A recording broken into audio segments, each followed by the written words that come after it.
Let's talk about Mercurium, the living Quicksilver. A generic rank 10 Exceed Dark Aqua TCG exclusive card for now. This is a world premiere card. 2+ level 10 monsters. If this card is Exceed summoned, you can attach any monster from your deck to this card as material. You can only use this effect of Mercurium once per turn. While this card has material, your opponent cannot activate the effects of monsters in their graveyard with the same attribute as a monster in your graveyard. Once per turn, during the end phase, detach a material from this card or take 3,000 damage. I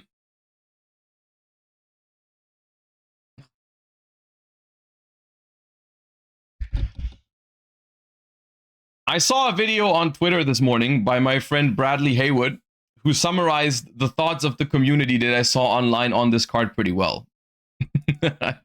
This is a pretty good summary of what I think. The initial response on the internet about this card is basically summed up pretty well in this video. I'm Jerome McHale, and I have revealed this brand new world premiere card that is ultimately a Floodgate, and it also attaches a monster from your deck to itself. So we have designed a crazy motherfucking Floodgate thing in this new set. We did it again. We did what we did with Dangers. We broke the game. Broke the fucking game wide open, bitches.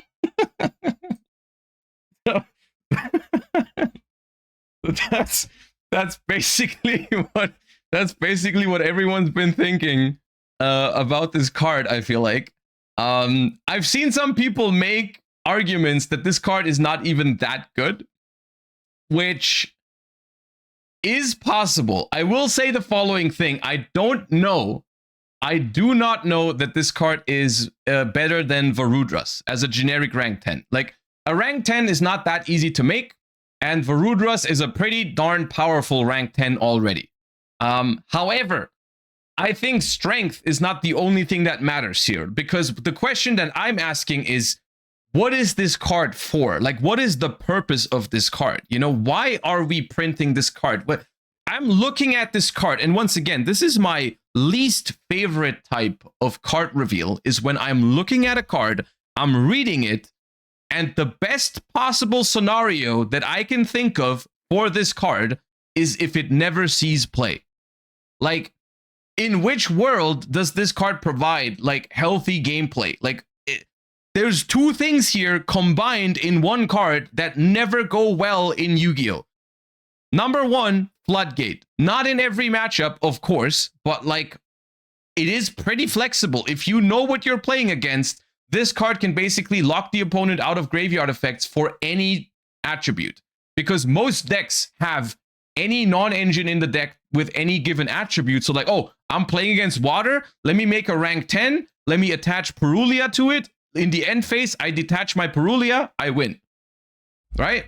I play against a fire deck with graveyard effects. Let me attach Ash Blossom from my deck. Let me detach Ash Blossom in the end phase, I win. Right? So like, yes, it is a Floodgate in certain matchups. It's a rank 10, so it's harder to summon than Abyss Dweller, but what is the gameplay we're promoting here? You know, it's not great. It's not lingering like Dweller as well, so yes, you can get rid of it.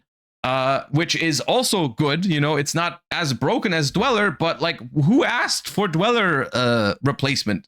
Who asked for that? Who was like, you know what? They got, everyone was happy when they banned Dweller. So why are we making a replacement? And then the second thing that that is on this card that also typically tends to not go well is access to any monster from your deck on a generic extra deck monster. Now, what exactly are people going to do with this? I have no idea, but I just know it's a very dangerous concept. The ability to attach any monster to a generic rank 10 from your deck is pretty scary. Like I don't even know what people are going to do with this, but I already know if it's worth to go to jump through the hoops of summoning 2 level 10 monsters, overlaying them, just to get one monster out of your deck. The things that monster is going to do are probably going to be pretty degenerate. So like, I don't know how I feel about this. Like, it's I agree with you. This card is not that broken. Like this card is not that likely to see play immediately. You know, like Varudras is also a really strong generic rank 10 that might be better than this card in a lot of cases, but it's just like the problem I have with this card, and I hope I was able to make that clear, is like there's just no world where this card is fun. Like it's just like the best case scenario is that no one plays it, and I think that's weird. I think that's not a good thing when you look at a new card and you're like, the last two ban lists, they banned like a combined total of like 9 or 10 floodgates. You know, like we're going in that direction. Everyone is happy about this. Everyone is asking for more floodgates to be banned. Everyone is like, yeah, good job on the D barrier. Now please get rid of Featherstorm. And now everyone is like, yeah, good job on Featherstorm. Let's make sure we also do the different dimension ground stuff like that, right? And like, or everyone's like, good job on Dweller. Let's also get rid of Baguska. And it's like, okay, good, right? Everyone like that's the direction that we can agree on as a community. At least like 99%, it feels like, of people are happy that that's happening. And then we make a card that like is that again, right? And it's just like, yeah, I don't know if there's a deck right now that uses this. I don't think so, but I'm just like tired of seeing a new card and just hoping it doesn't see play.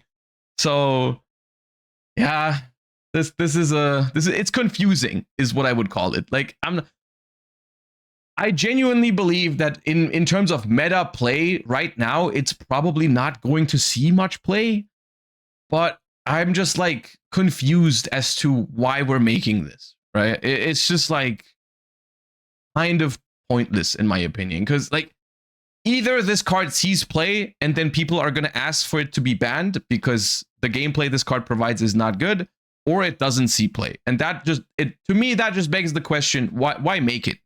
You know, why make a card that people are either going to hate or not play? And I think like of course there is nuance to it, but realistically that is what this card is, right? Like people are either going to hate it or not play it. There is no real other outcome to this. It's not like the kind of card that you look at and you're like, oh yeah, that sounds fun to play and play against. This provides cool gameplay, you know, maybe it's powerful, but it's still fun. It's not that. It's like people are either going to hate it or ignore it. That's the only two outcomes for this card. And that's whack. In my opinion, that's not great. That should not be the goal of designing a Yu-Gi-Oh card.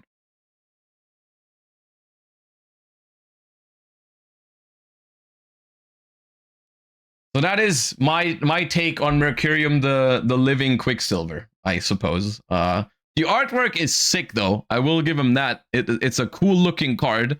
And if this card was like genuinely, I had no problem with this card being broken if it just was broken in a different way. Like if this card was an interactive generic rank 10, I would have been down for that. You know, that would have been sick. But it's combo enabler and floodgate in one card and really provides not much else to the game, which is weird.